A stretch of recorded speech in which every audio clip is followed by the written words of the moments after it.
Welcome once again to another episode of the Jet and Mike podcast. This is a sidecast featuring today. I have him in town, so we had to get him in to talk about wrestling.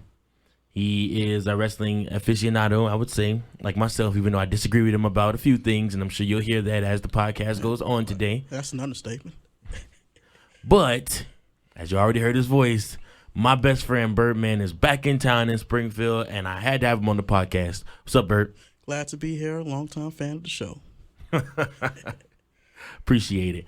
So, we're gonna do what we do best. Agree to disagree, and hopefully make it entertaining for the next 15 minutes for everybody that listens. Sounds like a raw batch. So let's get right down to it. Now, me and you both have been avid wrestling fans for years. Give everybody a little background on you in wrestling. Well, long story short, I've been watching wrestling basically since I've kind of known things. I think my first recollection, was my fifth birthday, SummerSlam 1997. That was the one where Bret Hart won his last WWF title versus The Undertaker, and since then, I've always been a fan of wrestling. So it's just about 20 years coming up. That's how it all started, huh? Pretty much. And then, Stone Cold came, and then it was just a whole new revelation. So Stone Cold was the guy that changed it for you, huh? Oh, pretty much.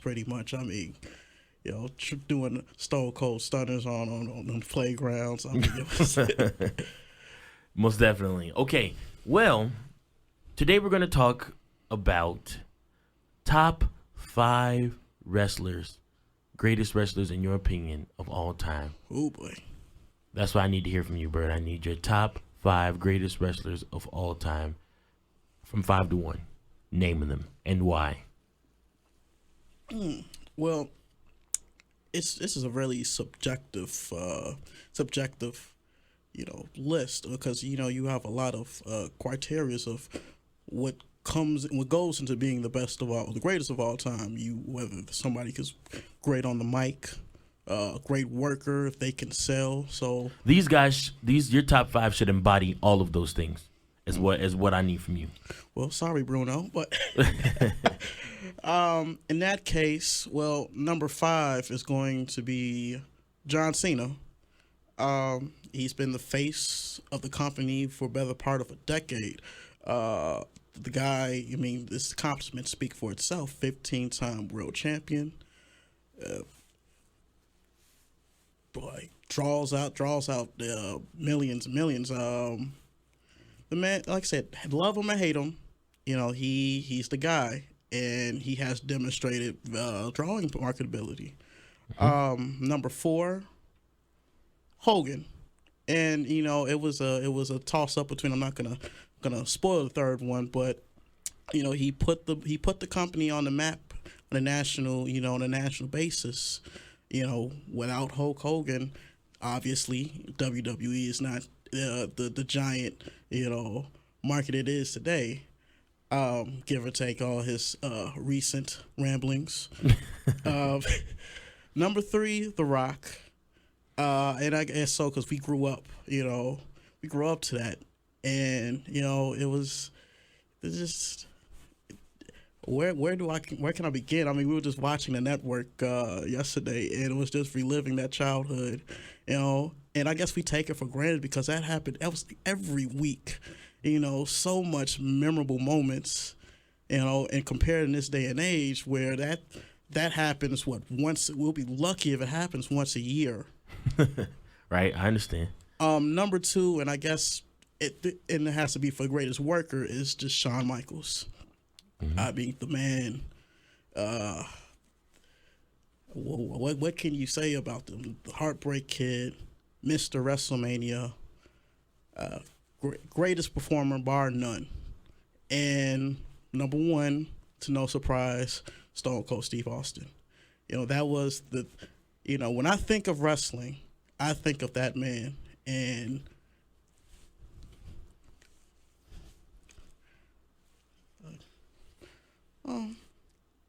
You know, So, are you finished? yeah. All right. Let me tell you something. You're disrespectful. First and foremost, how dare you not have the Undertaker in your top 5 wrestlers of all greatest wrestlers of all time, and then you give the cornerstone of the WWE, to coin JBL's phrase? How dare you? How dare you miss the man? You about to get a Look. pro promo right now. Let me just stop there for a second and go ahead and give my top 5, because I'm not disrespectful unlike some people. So, my top 5, if I'm going to go ahead and say it, everybody. Number 5, I want to go Mick Foley. Whoa. And here's why I say Mick Foley. Mick Foley had 3 different faces. Mick Foley not only was able to do all 3 of those characters, he was able to interchange those characters. As well, he was good on the mic in all 3 versions. He cut memorable promos. He did great matches. And I mean, in his early days, Mick actually was really good in the ring. I mean, he was never your Texas catch can, but I mean, at the same time, he was still able to move around better, especially when he was at his lowest weight. Of course, he got heavier, and things like that, especially around the 2000, 2001 time, especially when he was supposed to be retired and whatnot. He was trying to come back. Then he did this thing in 05, 06 when he was trying to come back again. And, then he went to TNA and then he came back to WWE, but all around Mick was a great worker, great champion, held the title proudly. People wanted him to be champion. They loved Mick Foley. Like, him and The Rock had some of the greatest chemistry ever. Yeah, I mean, like I said, just Mick all around did it for me. He was a great champion, a great draw, and a great talent all the way around, and a great guy in the locker room. You never hear anybody say anything bad about Mick Foley in the locker room, have anything bad to say about him. Mick Foley always was professional in the locker room, always professional, the constant good guy. And it wasn't just a work. It wasn't just, some facade that he put on, but he's actually a genuinely good guy who really cared about wrestling. I agree about that. Greatest overachiever in the business. So, yeah, Mick is number 5 on my list. Number 4 on my list, I'm going Stone Cold Steve Austin. 4? Stone Cold Steve Austin is going to be number 4 on my list, and here is why. Stone Cold transcended wrestling. Stone Cold started an era. Well, you know what? After all this stuff on the WWE Network and watching all this stuff, I don't even necessarily want to say so much Stone Cold started an era as Stone Cold helped usher in the era. I think the era was started with Shawn Michaels and Triple H. I think Stone Cold took the baton and ran with it from 98 on. But let's go back. Hey, what would you do? Skilly School. I will finish my top 5. We will have a moment to rebuttal once I'm done. Thank you very much. That's how this podcast goes. Now, anyways, so from there, like I said, but then again, like I said, Austin's matches weren't as great as some of the other superstars on my list. And I mean, Austin was the guy who really, he was a great guy, great work, great help, and he was the guy that virtually, helped usher in the Attitude Era. But like I said, I still just want to give credit where credit is due. I think that Triple H and Shawn Michaels deserve a lot of the credit for starting the Attitude Era, because remember, NWO came first, and Eric Bischoff had them doing, a lot of edgy stuff first, before, WWF ever went there, and then Vince McMahon, of course, he gives the big, start to Raw, and he starts talking about, how the days of saying your prayers and eating your vitamins is so passe, and edgier characters and real life superstars are going to start showing up on your television. Superstars are going to start being themselves. And for me, then right after that, you see Triple H and Shawn Michaels crotch chopping, barbecue, talking about weenies and wieners, and Polish sausages and whatnot. And I mean, from there, you just hit the ground running. And Austin character came along a little bit after that, So, with that being said, at the same time, he still remember when he broke his neck, August of '97. and this was right around before Michaels had hooked up with Triple H. They run a 2 month or so long angle where he is stunning all these officials from Jim Ross to Sergeant Slaughter, and eventually that won Madison Square Garden against Vince McMahon in September. So, he had, and even before then, when he was building momentum in the lead up to Bret Hart and WrestleMania 13, he was signaling, that switch of the counterculture of how fans, reacted to or identified with heroes, more of like the anti-hero who was the anti-establishment. Well, be that as it may, Austin is still number 4 on my list. Now, number 3 on my list, I'm going to go ahead and go Shawn Michaels. Shawn Michaels, of course, was a great work, great help, held down the Attitude Era. Well, no, excuse me, they held down the Attitude Era. He helped make the Attitude Era. It was him and Triple H that went to Vince and told Vince, let's stop with, let's stop trying to pull the wool over everybody's eyes, and let's just be who we are, and let's let them in, let's let them in to the characters and stuff like that. And I mean, and you can see all that stuff on, the Monday Night Wars and all that stuff, all the interviews, and you can get a real feel for all of that.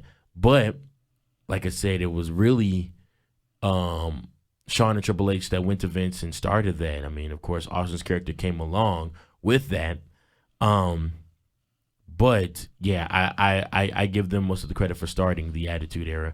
And of course, Shawn Michaels even still, Shawn Michaels worked his butt off, held down the WWE when they were getting beat by WCW week in and week out, and when they weren't, progressing as well, he was still the guy going on and putting out shows, and he was a lot of reason why people came. A lot of people came still just to see Shawn Michaels. That's true. So, I mean, I give Shawn Michaels a lot of credit for what he did in the ring, out of the ring, what he does for the business, and things like that. Number 2 on my list, I'm going to go Undertaker. And like I said, I'm very ashamed at you for not putting Undertaker in your top 5. That's really, really, really, really going to bug me. Top 10. Anyways, Undertaker deserves to be top 5. Now, without a doubt, Undertaker worked his butt off for the WWE. Undertaker could have left and went to WCW. Eric Bischoff would have paid an arm and a leg and then some to get Undertaker over to WCW, and that would have put one of the final straws that broke the camel's back on WWF if Undertaker would have signed with WCW. But because he stayed the mainframe, stayed that man in the locker room, stayed that guy in the ring, was one of the people, he worked with whoever they put him in the ring with and always tried to make them look good and put them over. And he sold them, whether it was Yokozuna, who was overweight, couldn't work, whether it was Kama, the Ultimate Fighting Force, whether it was, Mabel, Big V, whatever you want to call him. He put all those guys over, sold them, like $1 million, made them look like the hottest villain out at that moment. And here's the difference between, and here's why I put Undertaker before Shawn Michaels. Undertaker did all that without the belt. For years, Undertaker, after his first WWF championship win against Hogan, once he lost, like 2 weeks later, it was 2 weeks later, on Tuesday in Texas, he lost the belt, and then went 6 years without it. 6 years, 6 long years without it. Won it back at WrestleMania 13 in Chicago. And was well-deserved second WWF title reign. And he held the title then for a couple months before being screwed by Shawn, and gave the title over to Bret. But that was on the Cher birthday. Said that earlier. Yeah. Little intersection there. Me and Bird have the same exact birthday. August 3rd, 1992. Was our birthday, but this was August 3rd, 1996. 7. Okay, yeah, but yeah, Undertaker did a lot. Put on 5-star matches, made not so good talent look great in the ring with him, without having to have the belt and have it mean something. It still meant something to people just because it was the Undertaker, And he did that with like I said, Kama, Mabel, Diesel, Sid, Justice, Vicious, whatever. Yokozuna, all those guys. I mean, he made all those guys look great. And I remember one time I was watching Undertaker DVD, and I was like, God, these matches are good, but why didn't any of these other guys make it? And then you realize they didn't make it because it wasn't their match. It was Undertaker was doing all the work. I wouldn't say the same about Giant Gonzalez, but King Gonzalez. No, King Kong Bundy, Giant Gonzalez. That Giant Gonzalez match, that was god awful. I'm sorry, that was an awful match. And no offense, Undertaker, but that was a god awful match. Everything about that match was terrible. I'm still in awe listening to commentary of how they tried to sell that match and make people believe that was actually a good match. But yeah, and then you look at Undertaker's second half of his career again, like what I said with Shawn Michaels. Undertaker's second half of his career was amazing. He did great work, great matches in his second half of his career, and they were much appreciated. I still love WrestleMania 23, him versus Batista. And I mean, like I said, it was still him and Shawn Michaels both main evented that card and put on 5-star matches, and these guys were well over into their 40s and doing so. So I mean, much respect to those two. My number one is going to be The Rock. The Rock is number one on my list, and The Rock is number one on my list because Rock transcended not only sports entertainment but entertainment in general. He opened the door for other wrestlers to not only be viewed as wrestlers, but to be viewed as different entertainers. He was great on the mic. He was funny. Hosted Saturday Night Live many a times. Was on Mad TV multiple times. On other shows multiple times. Guest spots. Then they gave him his own show. Of course, he went into movies, and he's now the biggest box office action star in America right now. And he draws the most money not only there, but he still makes time to come back and do stuff with WWE. I look at this last WrestleMania, he could have easily just told them, like, no, I can't do it, guys. But the roster was depleted. They needed to fill spots. They needed big money names, and The Rock sold. He delivered. Not only did he show up to WrestleMania, but he also showed up to multiple Monday Night Raws leading up to that. So nothing but big kudos to The Rock. Delivered a great promo. Did a great job in the ring, even though he couldn't shoot a sharpshooter to save his life. But, I mean, past that, God bless him. He's what the wrestling business should be all about. You grow up in it. It's in your blood. It's in your family. You stay loyal to it, and it works for you. The wrestling business helped him. It helped him find who he needed to be to help transcend the business. And I mean, by all means, The Rock is great all the way around. I have nothing bad to say about him. But you look like you disagree with my countdown. So, sir, let's hear it. I guess, especially with the issue with number one, I think it's more of a case of identification. Don't get me wrong, and I'm not going to bury The Rock in saying that he is not, a top 5 or even top 10, but, watching, growing up, you talked about it when you didn't have cable, you had SmackDown, and you came of age as a wrestling fan in 2000, when The Rock was just at his peak, watching Austin from 96 on, and just becoming emotionally invested in his character and who he was. I'm coming from a little 6-year-old me, dealing with bullies and dealing with, authority, somebody flipping off his boss. Now, obviously, I'm working, I don't know whether to bleep or wind my watch, but he taught us that, to stand up against authority. And, The Rock, like I said, funny 72 catchphrases. He is the biggest name in Hollywood. But I identified more with Austin. And still, biggest merch mover in the history of the business. Not anymore. Until I see numbers, I'm gonna stick with that statement. I will stick with that statement. Austin 316. Those Austin 316 shirts are passe. In case you haven't noticed, John Cena. And that's the thing. He's doing big business with those multicolored bright shirts.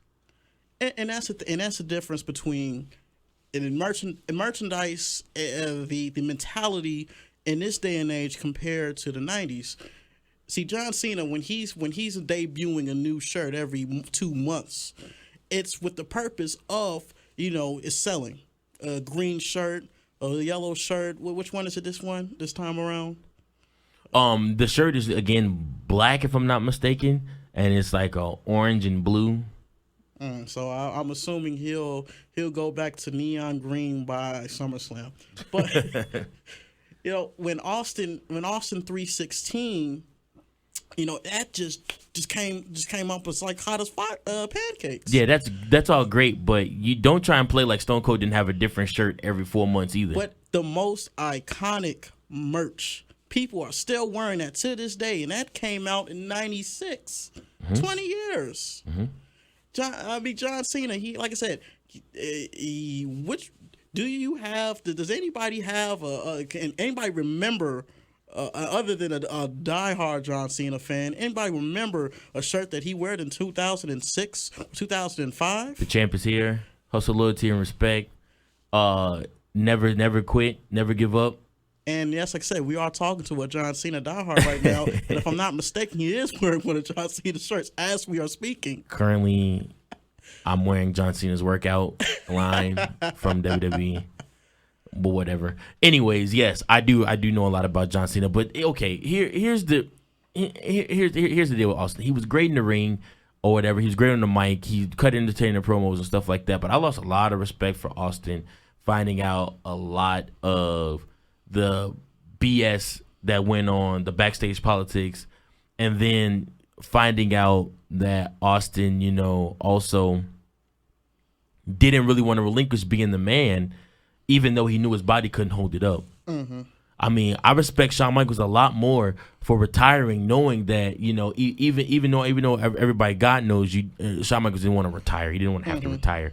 But he let it go in '98 and gave it to Austin and ran and let him run with the ball, knowing that his body couldn't hold up. Austin didn't do the same. But it's the same guy who a lot of people believe that he faked an injury the year before, and saying that he lost his smile to get out of dropping the belt to Bret Hart. He still dropped the belt to Bret. He dropped it when he won in WrestleMania 12 in '96. He held it until Survivor Series of '96 when he lost against Sid. That's right. Then he won it back 2 months later at Royal Rumble, and then shortly thereafter he lost his smile. The title was vacated, eventually won by Bret on a fatal 4-way in Your House. Right. I remember that Undertaker and Austin actually was in that match. Yeah. I remember that. So you're right. He never did drop the belt again to Bret, but Bret dropped the belt to him or whatever. Be all that as it may, like I'm saying, I just think that Austin, was a great talent, did great for the business. I just can't put him on number one. I just can't. I didn't thoroughly enjoy his matches, and I remember here's one thing that really sticks to me that really made me not like Austin: the long title reign after WrestleMania against The Rock. His last title reign was so long and drawn out. I was so ready for him to lose the WWF Championship. I'm telling you, it was like, man, please, God, please tonight, let it be tonight. I was so happy when Kurt Angle beat him for the title in Kurt Angle's hometown, because it was just like, man, it was just so long. Then I was upset that like 3 weeks later, he wins the title back. I'm like, oh my God, again. And that's one. And then your hope is that when the Alliance loses, like, okay, vacate the title, give it to somebody else, tournament, please. Put an Undertaker reign in there, something, please. And sure enough, nope. Austin comes out, grabs the title from Ric Flair, and he's still champion. I'm like, oh my God. And he was champion then for like another month. So basically, and it was long drawn out reigns, and the what thing kind of got old. I mean, it's revamped now, but Austin sometimes doesn't even cater to it like that. Like he'll feed in every now and then when the fans try and give him a what chant. But you, even being a Stone Cold Mark, you don't even like the what chant. You hated the chant. It, like I said, at first it was catchy, and then it just died. I think my favorite memory of the what chant has nothing to do with Stone Cold. I remember it was a Monday Night Raw, and The Undertaker was out, and he said, "Say what again if you sleep with your sister?" It's like, whoa. Oh, wow. Good old Undertaker cutting good promos. Like, that's what I thought. But yeah, no, man. Like I said, I just know for a fact that, you know, Austin was it became drawn out, you know, and I kind of felt that his character got a little stale. And I hate Austin for beating The Rock at that second WrestleMania. I really think The Rock should have went over. I understand why The Rock didn't go over. He was, of course, getting ready to go shoot for the Scorpion King, but Austin siding with McMahon lost all respect in my aspect after that, because siding with McMahon in the 2-man power trip, you thought Triple H was going to be the guy to come up as a face and, you know, come out and be the one fighting against Austin, and nope, hits The Rock with a sledgehammer Monday Night Raw, and the 2-man power trip is born. Triple H takes a second backseat to Austin, the guy who just a year ago he was feuding with. No, matter of fact, just a few months ago was fighting in a steel cage 3 stages of hell match for, you know, because of their long-lasting feud with running Stone Cold Steve Austin over, and now they're a tag team holding tag team gold, Intercontinental and WWF Championship gold, and Vince McMahon is in their back pocket. That whole thing to me just sucked. And then The Undertaker and Kane never actually got their comeuppance against them. It was Austin and Triple H always going over. And I think when we reference Triple H, and I think it's Triple H and all his backstage shenanigans. You know, and I'll put him up on this one. He would have known if he goes face. You know, he would have taken the role of what the Undertaker did, was putting over Austin. He knows he's not going to get the strap. So what better way, if I can't beat, you know, if I'm not going to beat him, just join him. Mm-hmm. Yeah. If and in the case of The Rock, if there was ever a time to give him, that's one thing, you know, he's done it all except win a main event world title match at WrestleMania. And if there was ever the time to do it, it should have been WrestleMania 2000. Mm-hmm. Especially the fact that they did put the title on The Rock the next month at Backlash. Mm-hmm. So basically knowing that eventually they were going to give The Rock the title anyways, Triple H probably just backstage politicked and, you know, went ahead and decided, they were like, okay, we'll let you keep the title, Triple H. But that's all for this podcast, folks. Bert, thanks for joining me. My pleasure. And guys, we want to hear from you. What are your top 5 main event superstars, greatest superstars of all time? I want you guys to like. I need you guys to comment. I need you guys to share this post with all of your wrestling head friends. It's going to go up. I need more subscribers, guys, on the YouTube channel. So share this with everybody that you know loves wrestling. I want to get their input. I want to hear from them. Tell them tag Mike Jones in the post. And I want to respond and talk to you guys about this and get what you guys want to know. So with all that being said, we're going to go ahead and we're going to sign out for today. And thank you guys so much for listening. Take it easy.